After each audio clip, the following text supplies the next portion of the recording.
Como é bom estar aqui com vocês, mais uma noite, na nossa comunidade, falando de coisa boa, falando da palavra de Deus e sendo poderosamente transformado por ela, amém? Sabe que eu tenho pensado todos os dias e durante essa semana mais ainda, hoje a gente está começando uma nova série e essa aqui é a nossa nova série. Eu quero muito que você desfrute disso, que você compreenda isso. Nós vamos falar sobre maturidade. Vai ser somente nesse mês de novembro, então são poucos domingos, são 5 domingos, né? Você pode participar com a gente, vai ser uma bênção. E falar em maturidade, para mim, é algo muito importante. Porque todas as pessoas que chegam a uma igreja evangélica, todas as pessoas que casam, todas as pessoas que nascem, procuram emprego depois, todas as pessoas na vida passam por isso daí. E falar em maturidade é algo extremamente importante aqui também, dentro da igreja. Porque nós precisamos aprender com Jesus e nos tornar maduros na fé. E é o que eu mais quero, que você se torne maduro na fé. Que você então compreenda aquilo que Jesus fez, para que você possa ser transformado todos os dias e se deixe ser transformado por Ele, em nome de Jesus, amém? Amém. Espero que você goste, fica aqui meu convite para você participar com a gente dessa série, que começa hoje, tá? Então hoje nós vamos falar um pouquinho sobre maturidade, mas no outro nível, nós vamos falar de maturidade na fé. Você precisa ser maduro na fé. Diga assim comigo, eu preciso ser maduro na fé. Você que não falou, está precisando também, viu? Você tem que falar. Não é porque assim, eu não gosto de repetir as coisas que o pastor fala. Tá bom, vamos lá. João capítulo 3. Abra sua Bíblia comigo, eu vou projetar também. Evangelho de João capítulo 3. A partir do versículo 1. Tem um dos textos mais incríveis da Bíblia, que é a transformação de uma pessoa através de um encontro com Jesus. E esse encontro maravilhoso pode acontecer na sua vida também a partir do momento que você se encontra com Jesus e faz as perguntas certas. Porque tem gente que faz pergunta errada para Jesus, sabia disso? Tem gente que faz pergunta errada para Jesus. Tem gente que faz a pergunta assim, pastor, eu estou orando já há 5 anos, perguntando para Jesus, qual é, Jesus, o número da Mega Sena? Você acredita que tem gente que pergunta isso para Jesus? E ele não responde, fala assim, miserável, que Jesus não quer que você fique rico. Jesus quer que você ganhe o céu e não a Mega Sena. Abra comigo sua Bíblia, João capítulo 3, versículo 1, vamos ler? Havia um fariseu chamado Nicodemos, líder religioso entre os judeus. Certa noite veio falar com Jesus e disse, Rabi, todos nós sabemos que Deus enviou o Senhor para nos ensinar. Seus sinais são prova de que Deus está com o Senhor. Olha isso. Jesus respondeu, eu lhe digo a verdade, quem não nascer de novo não verá o reino de Deus. Lê comigo essa última frase, 1, 2, 3 e... Quem não nascer de novo... Aí ele continuou, como pode um homem velho nascer de novo? Perguntou Nicodemos. Acaso ele pode voltar ao ventre da mãe e nascer uma segunda vez? Jesus respondeu, eu lhe digo a verdade, ninguém pode entrar no reino de Deus sem nascer da água e do Espírito. Vamos ler comigo? Essa parte aí, 1, 2, 3 e... Eu lhe digo a verdade, ninguém pode... Os seres humanos podem gerar apenas a vida humana, mas o Espírito dá à luz a vida espiritual. Portanto, não surpreenda quando eu digo é necessário nascer de novo. O vento sopra onde quer, assim como você ouve o vento, mas não é capaz de dizer de onde vem e nem para onde vai, também é incapaz de explicar às pessoas como as pessoas nascem do Espírito. Como pode isso? Perguntou Nicodemos. Jesus respondeu, você é um mestre respeitado em Israel e não entende essas coisas? Eu lhe digo a verdade, falamos daquilo que sabemos e vimos, e no entanto vocês não creem em nosso testemunho. Se vocês não creem em mim quando eu falo de coisas terrenas, como crerão se eu falar de coisas celestiais? Ninguém jamais subiu ao céu, exceto aquele que de lá desceu, o Filho do Homem. E como Moisés no deserto levantou a serpente de bronze numa estaca, também é necessário que o Filho do Homem seja levantado, para que todo o que nele crê tenha vida eterna. porque Deus amou tanto o mundo, que deu seu Filho único, para que todo aquele que nele crê não pereça, mas tenha vida eterna. Deus enviou seu Filho ao mundo não para condenar o mundo, mas para salvá-lo por meio dele. Não há condenação alguma para quem crê, mas quem não crê nele já está condenado por não crer no Filho único de Deus. E a condenação se baseia nisto: a luz de Deus veio ao mundo, mas as pessoas amaram mais a escuridão que a luz, porque seus atos eram maus. Quem pratica o mal odeia a luz e não se aproxima dela, pois teme que os seus pecados sejam expostos. Mas quem pratica a verdade se aproxima da luz, para que outros vejam que ele faz a vontade de Deus. Amém. Coloca a mão assim sobre o seu coração, fecha os seus olhos um instante. Fala assim: Senhor, fala ao meu coração nessa noite, em nome de Jesus. Amém. A primeira coisa que eu quero te falar é que todo o texto bíblico é inspirado por Deus. Esse texto foi escrito para que eu e você pudesse perceber a ação de Jesus sobre a vida de Nicodemos. Mas a pergunta que a gente pode fazer é: quem foi Nicodemos? Talvez algumas pessoas chegando pela primeira vez não sabem muito bem a história de Nicodemos. Nicodemos tem uma história muito legal. Os fariseus, então, eram um grupo religioso que se originou antes de Cristo ainda. Era um partido religioso muito importante da escola judaica. Eles se diferenciavam dos judeus pelo seu rigoroso apego à perseverança das regras. Eles olhavam as regras e queriam seguir as regras de toda maneira. E mais do que isso, eles obrigavam as pessoas também a seguir essas regras. Nenhum desses seguidores de Jesus nessa época se identificavam muito com a maneira do que os fariseus faziam. Eles olhavam para as pessoas e tentavam identificar se aquela pessoa de fato cumpria as regras ou não cumpria as regras. Essa parece que era um negócio que eles tinham de mais valor, perceber se alguém cumpria a regra colocada no Antigo Testamento ou não. Mas mais do que isso, os fariseus eram autodesignados autoridades sobre a lei de Moisés. Eles foram repreendidos por Jesus diversas vezes. A ação deles ali no meio daquele povo era terrível, porque eles colocavam fardos pesados nas pessoas. As pessoas não conseguiam mais suportar tamanha opressão que aqueles fariseus faziam sobre eles, porque eles pegavam as leis, interpretavam as leis, criavam novas leis, e aí colocavam essas leis sobre o jugo das pessoas, quase como hoje. Hoje a gente ouve falar de erros e pecados, parece que são coisas bem diferentes, e de fato são. Quando a gente fala em pecado, é algo que a gente comete contra Deus, um ato contra Deus. É algo que a gente já nasce fazendo, mas os nossos erros nem sempre são pecados, e nós precisamos entender isso. Algumas vezes nós temos então a convicção que nós só estamos errados e não estamos em pecado. O pecado é uma rebeldia contra Deus e ela precisa passar pelo crivo da cruz. Você precisa pedir perdão a Ele, precisa Ele então te perdoar e você então se vê como essa pessoa perdoada e caminhar em perdão. E mais do que isso, Nicodemos foi um homem muito interessante. Ele era um rabino, ele era um mestre da lei. E esse, como mestre da lei, ele então observava todas as coisas que aconteciam em volta ali. Em determinado momento, nesse encontro com Jesus, o cenário estava montado. Jesus, após falar em alguma sinagoga, em algum momento, Nicodemos viu Jesus e alguma coisa começou a falar dentro dele. Coisas do tipo assim: será que o que eu estou fazendo é verdade? Será que o que eu estou fazendo é correto? Será que estas palavras de fato, que estão mexendo tanto dentro de mim, não são verdadeiras e merecem um pouco de atenção? E Nicodemos começou a ficar assim esquisito, começou a ficar confuso, porque ele então não conseguia entender por que ele seguia tantas regras, mas seu coração era tão pesado. E Jesus tratava com tanta leveza, tanta liberdade algumas coisas. E essa confusão chegou ao momento de Nicodemos procurar Jesus no alto da madrugada e fazer algumas perguntas para Jesus. E a pergunta de Jesus é: mestre, como que eu posso fazer isso com tanta leveza? Essa era a pergunta do fariseu. Nicodemos significa a imagem do povo. Em suma, reflete então essa imagem do povo, uma vida de aparência, de autopreservação, das facilidades de somente cumprir regras, da estética moral.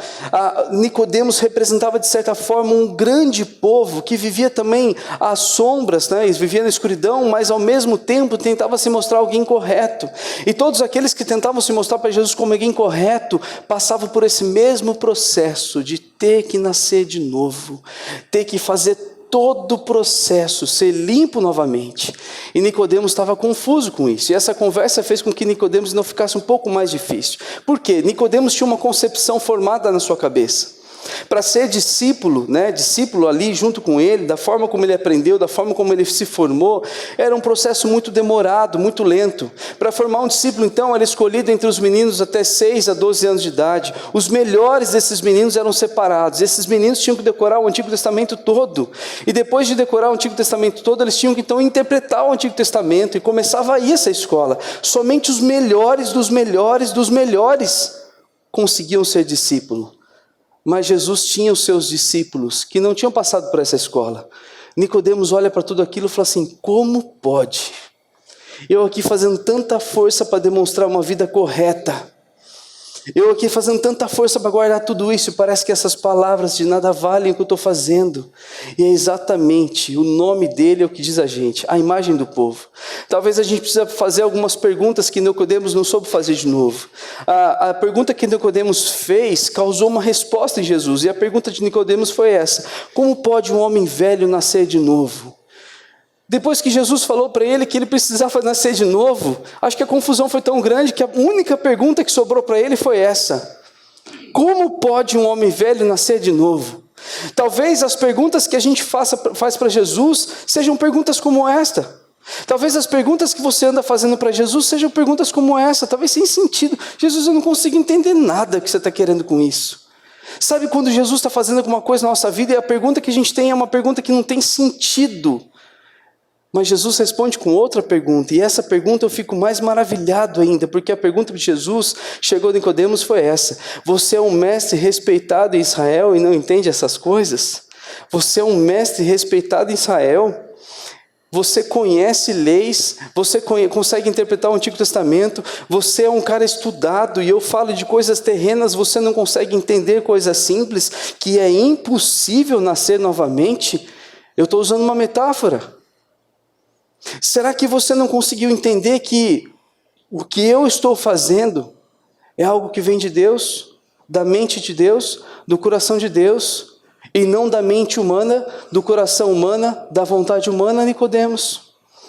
Esse é o grande impasse que todos nós vivemos. Nicodemos, como a imagem do povo, representa então esse estereótipo de diversas pessoas na sociedade que tentam se preservar, guardando para você as suas dúvidas, guardando para você os seus medos, fazendo com que as pessoas de fato percebessem que ela é uma pessoa muito forte, que ela é uma pessoa muito rápida, que ela é uma pessoa que não sofre. Mas Jesus, ele conhece o nosso coração. E os planos dele são sempre planos que vêm do coração de Deus, da mente de Deus. Não vêm da mente humana e do coração humano. É por isso que muitas vezes a gente tem dúvidas em relação àquilo que Deus está fazendo na nossa vida. E Nicodemos é esse reflexo para a gente. Hoje Nicodemos, com suas primeiras palavras com Jesus, revela que a sua fé é pautada na causa e efeito. Para ele as coisas têm que ser lógicas. Fala: Jesus, espera aí. Me explica de uma maneira que eu consiga entender o que o Senhor está fazendo. Me explica, o Senhor é um homem também respeitado, o que o Senhor está fazendo é algo que só pode vir de Deus, mas me explica como que o Senhor está fazendo todas essas coisas. Porque na cabeça dele, ele queria só respostas, mas no coração de Jesus, ele queria despertar o novo nascimento nele. Fala assim: Nicodemos, você não vai entender. Uma das coisas que eu tenho aprendido em momentos com Deus, em oração, em conversa com amigos, é que nem tudo sobre Deus a gente vai saber. Fala assim: nossa pastor, que descoberta incrível. É porque o nosso coração sempre começa a tender a gente querer saber mais como Deus vai fazer as coisas, do que confiar em Deus que faz as coisas. Parece que eu sou levado o tempo todo a tentar interpretar como Deus vai agir em determinada situação, porque eu gosto de ser antecipado com isso, eu gosto de saber de tudo que vai acontecer. Parece que eu gosto mais de estudar sobre Deus e saber como Deus vai fazer um grande milagre ou alguma outra coisa. Eu penso em planos, eu penso em diversas coisas, assim, Deus pode fazer isso, mas parece que eu me preocupo muito mais em como Deus vai fazer, do que descansando meu coração em Deus vai fazer. E eu me pego exatamente nisso. E quando eu começo a perceber que eu estou fazendo isso, eu começo também a esconder os meus pecados, porque eu não precisa mostrar isso. Não precisa mostrar a nossa fragilidade. E a gente é assim, porque o nosso coração começa a explicar coisas para a gente. Você acha que agir com o coração muitas vezes é agir com o sentimento? Não, porque o coração é enganoso, diz a Bíblia. Muitas vezes agir com o coração é agir com a razão, é você tentar dar explicação para aquilo que não tem. E Nicodemos está vivendo exatamente esse efeito. Jesus está fazendo alguma coisa, mas eu quero saber o que Jesus está fazendo. Eu quero poder explicar quem é Jesus, eu quero poder explicar por que ele faz milagres, eu quero poder explicar por que ele é um mestre diferenciado, eu quero explicar tudo sobre ele, mas eu não quero me submeter a ele. Coração enganoso. Às vezes você vem para a igreja querendo saber tudo sobre Jesus, mas com pouquíssima vontade de se render a Ele, mas com pouquíssima vontade de se curvar a Ele e deixar Ele ser Senhor da sua vida. Às vezes você vem a Jesus dizendo exatamente com o sentimento de Nicodemos, mas eu conheço tudo. O Senhor está falando de coisas que eu não estou entendendo, porque eu conheço tudo. O que você está querendo dizer? Às vezes nosso coração chega assim para Jesus, porque a gente quer entender todas as coisas. E nem sempre Jesus quer que a gente entenda todas as coisas. Há muitas vezes momentos que Jesus quer que a gente se renda a Ele somente, que a gente curve o nosso coração a Ele. A religiosidade não se atenta para a humanidade, mas para os processos e métodos. Então toda vez que você está agindo com processos e métodos, você está com um pé na religiosidade e alguns passos distante da espiritualidade sadia que Deus quer para você. Talvez quando você busca Deus simplesmente para entendê-lo um pouco mais, você está buscando muito mais ser um religioso do que alguém que confia em Deus plenamente e descansa o seu coração nele. Há pessoas que conhecem a Bíblia Sagrada, mas não estão dispostas a conhecer o Deus da Bíblia. São pessoas que até ouvem pregação, ouvem a palavra de Deus, mas não se colocam de forma prática a estas palavras que então submetidas a Deus, viram ações, atitudes na nossa vida. Já percebeu que quando você faz uma conta rápida, quantas e quantas pessoas se convertem por dia em pregações, mas quantas dessas pregações se tornam em ações concretas, de ajuda humanitária, de ajuda ao próximo e de outras coisas assim? Percebeu isso? Um dado alarmante, quando fala que a igreja evangélica cresceu em tal lugar, a primeira pesquisa que eu pergunto, que eu corro atrás para saber, é qual é o índice de criminalidade, qual é o índice de morte, qual é o índice de suicídio, porque onde a igreja chega, a palavra de Deus está chegando, todos esses índices têm que mudar também, porque senão a gente só está indo lá explicar quem é Deus, mas não submeteu o nosso coração ao Deus da Bíblia. São pessoas que até ouvem pregação, mas não conseguem colocar em prática com o seu coração aquilo que está ouvindo. Nicodemos falou e ouviu diversas pregações nas sinagogas, mas ele nunca conseguiu colocar em prática de fato aquilo que Deus estava movendo os corações a acontecer. Precisou de um encontro maravilhoso de Jesus com ele, para que tudo isso pudesse acontecer. São pessoas que até ouvem pregação, mas elas não conseguem se submeter no seu coração a essas pregações e se transformar de fato. Algumas dessas pessoas dizem assim: faça aquilo que eu falo, mas não façam aquilo que eu faço. Algumas dessas pessoas se submetem somente a elas mesmas e são chamadas então de hipócritas. Não seja assim. Veja Jesus agindo através daquilo que Ele está falando, nas Escrituras, nas ações, nas pregações. Pensando tudo nisso, na pergunta de Jesus para Nicodemos: você é um mestre respeitado em Israel e não entende essas coisas? Jesus está querendo levantar nesse homem uma seguinte pergunta assim: como que você está vivendo, Nicodemos? Você vive baseado no quê? Você crê em alguma coisa? A sua fé está pautada aonde, Nicodemos? Você consegue entender somente com a razão, ou você consegue fechar os olhos e entender com os olhos da fé? Então a pergunta que eu tenho para a gente conversar nessa noite é esta: qual é a fé que você tem? Eu não estou tentando medir, tá bom? Vamos pensar longe disso. Fala assim: pastor, eu tenho uma fé do tamanho do grão de mostarda. Uau, os montes que se segurem. Mas não é isso. Eu quero entender qual é a fé que você tem. E essa pergunta ela não é retórica, porque você pode entender para mim como uma fé lógica. Uma fé lógica, então, é alguém que não consegue nascer de novo. Nicodemos estava tão acostumado com esse lance de causa e efeito, que ao ser confrontado com essa questão que envolvia a fé genuína e quebrava alguns paradigmas, ele não conseguia caminhar nessa fé que não é lógica. A pergunta que eu quero fazer para que a gente comece a pensar e fuçar dentro do nosso coração, levantar é: qual é a fé que você tem? Você pode dar duas respostas: nenhuma, ou a que Jesus tem me dado, aquela que vem pelo ouvir, e que ouve e transforma-se em prática. Você pode também questionar dentro de você: qual é a fé que eu tenho tido? Porque fé, quando não é colocada em prática, ela fica lá, de bobeira. Mas o que é de fato colocar fé em prática? Nicodemos está provando disso e a gente tem que provar disso. Um Deus que para ser acreditado, Ele simplesmente se revela ao ser humano, é um Deus que quer que você exercite isso, que você perceba que as palavras dEle têm sentido para você, que as palavras dEle têm que fazer alguma coisa dentro de você. Então entenda, a fé que Deus quer que você tenha não é aquilo que você entende, é aquilo que você não entende, é aquilo que vai além da sua compreensão. É uma coisa assim que você simplesmente fecha os seus olhos e confia que Deus vai fazer. A gente usa uma expressão na igreja muitas vezes assim, falou assim: a gente tem que pisar e Deus vai colocar o chão. Isso é fé. A gente vai fazer e Deus está lá. Nós não vamos obrigar a Ele, mas isso é uma confiança que Ele vai agir em nós. É uma confiança que alguma coisa está acontecendo. A fé que Jesus está tentando fazer com que nasça aqui em Nicodemos é a fé que nasce em nós, que não nasce novamente do ventre da mãe, mas nasce da água e do Espírito, que significa ser gerado por Deus, criado algo de dentro para fora, contemplando as dimensões de Deus e todo o mundo espiritual.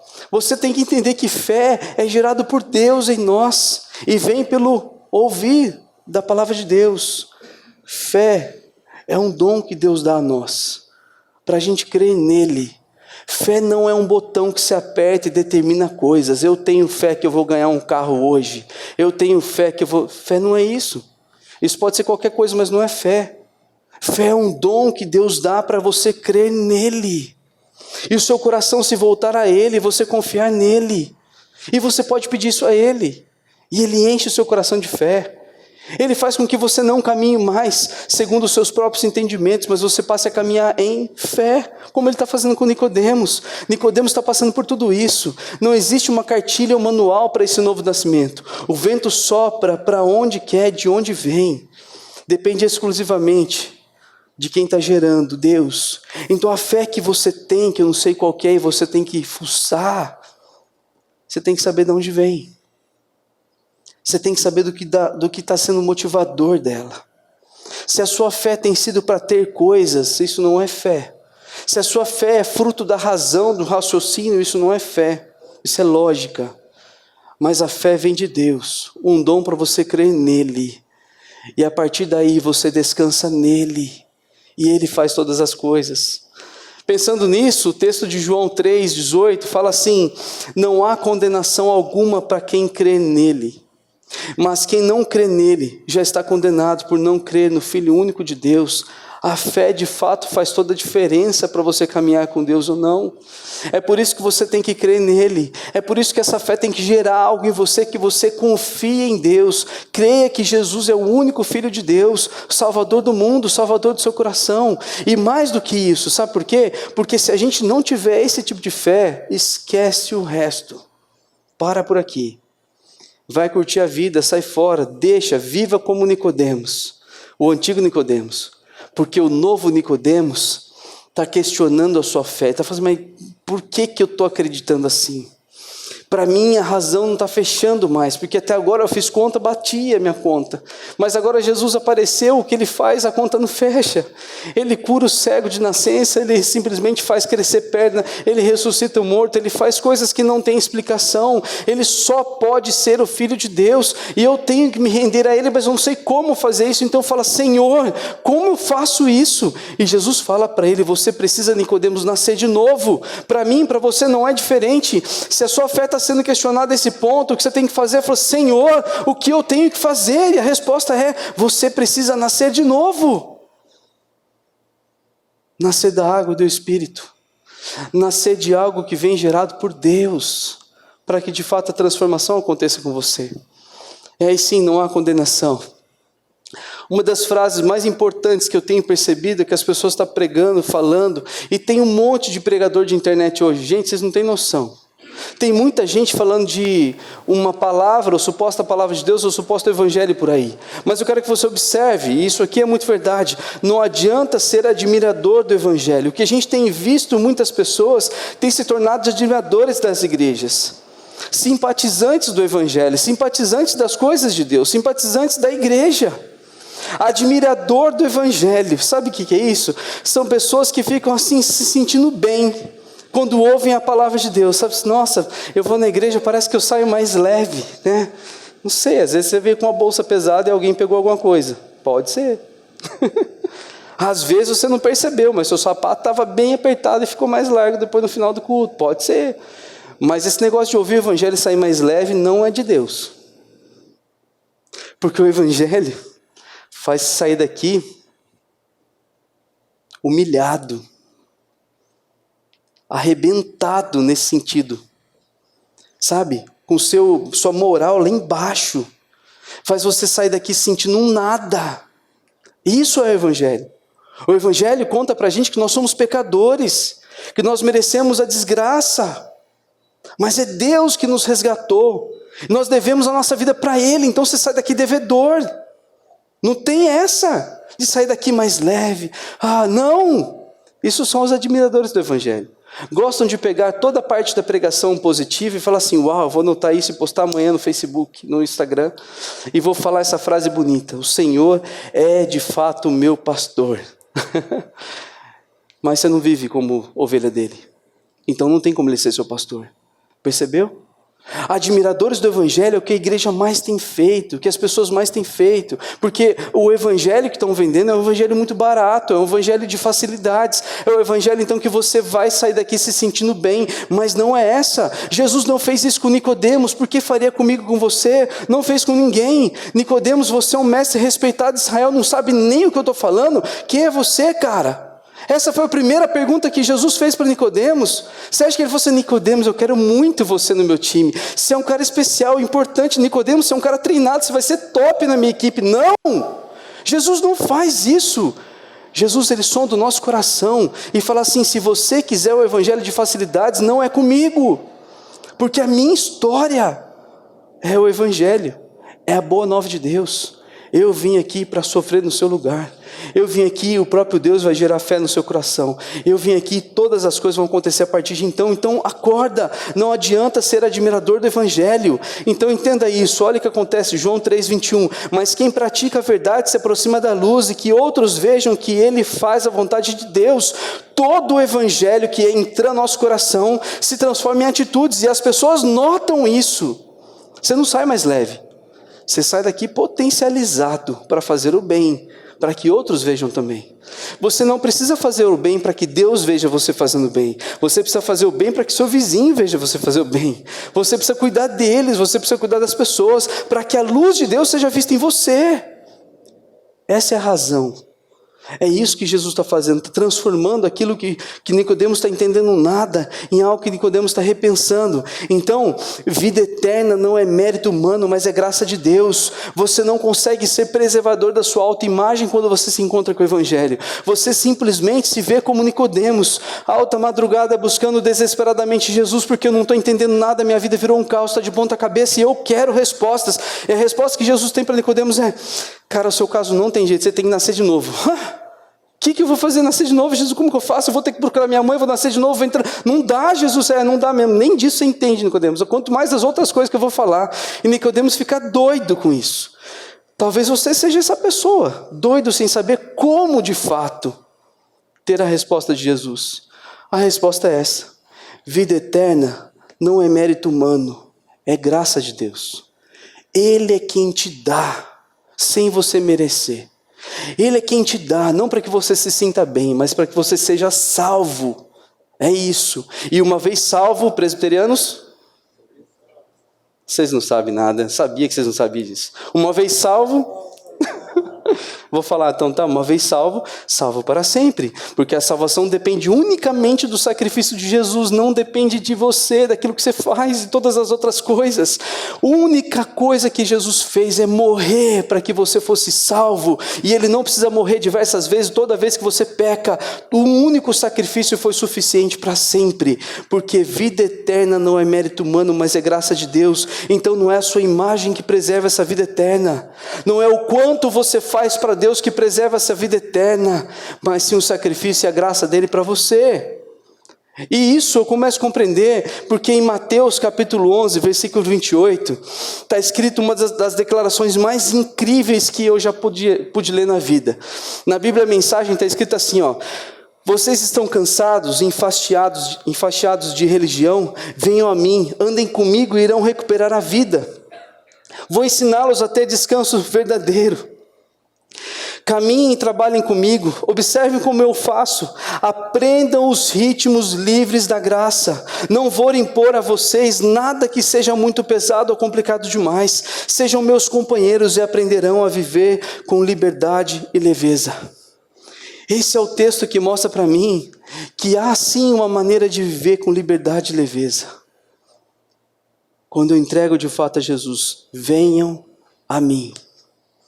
Quando eu vou em direção a Ele, quando eu busco de todo o meu coração. Então, o que acontece? João 7, 50, 51, Nicodemos ainda preso à lei, agia com imparcialidade em relação a Jesus. Porém, em João capítulo 19, versículo 38, Nicodemos se junta com José de Arimateia.